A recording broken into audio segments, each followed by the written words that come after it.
Morning, my name is Adversarial and I'm here to take you through the local search algorithms and adversarial search. Local search algorithms, I'll begin by defining them. These are just algorithms which focus mainly on the final step, not specifically about the path. We have various algorithms in this scenario whereby we shall begin with hill climbing. Hill climbing algorithm is a heuristic algorithm that continuously moves in the direction of increasing value to find the peak of the mountain or the best solution of the problem.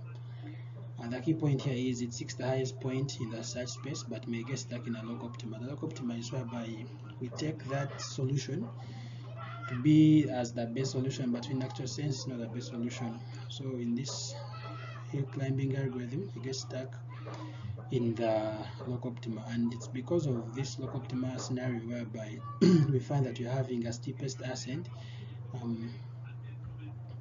like how you're seeing on this graph.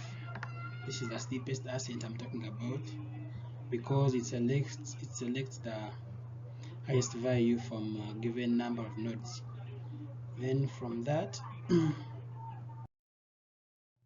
we shall go to simulated annealing, which is a probabilistic algorithm that accepts suboptimal solutions to avoid log optima. This is just a solution to the hill climbing algorithm because for it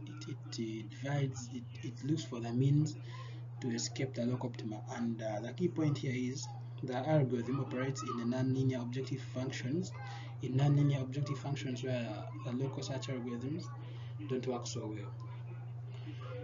For it takes on random values. It doesn't consider the neighboring nodes. It just takes up the random values from any search space.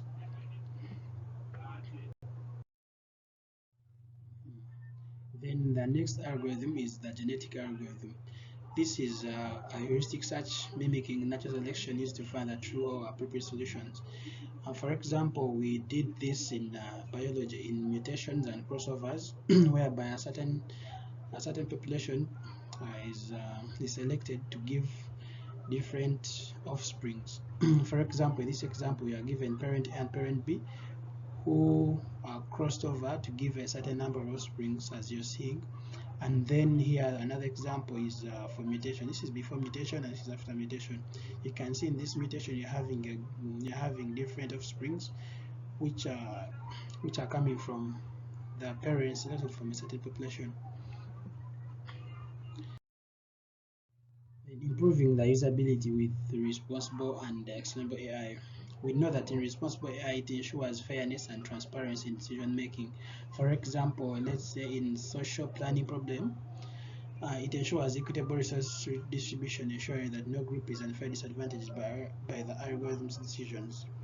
Then in explainable AI, we know that this explainable AI, it makes AI decision-making processes more understandable for the users. For example, let's say we are looking for a specific solution whereby we are selecting a specific bus route over another. It is because of explainable AI that we take up these trade-offs to find out the best route in this scenario, whereby we consider certain trade-offs like reducing the overall travel time versus prioritizing undeserved areas. Then we are now looking at the adversarial search. Adversarial search is just a decision-making technique in competitive scenarios where agents have conflicting goals. It's in this example whereby we are planning against the world and the agents in the world also planning against us. It can be employed in two-player zero-sum games, which means I'm going to explain the zero-sum games, which means that what is good for one player becomes a misfortune for the other.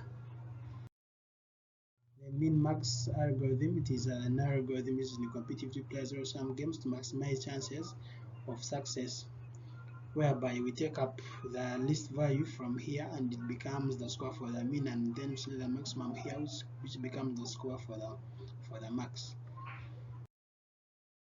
Then expect min-max algorithm is just like min-max algorithm, but for it what it does, it just considers the average of the terminal solutions instead of taking up the mean or the maximum.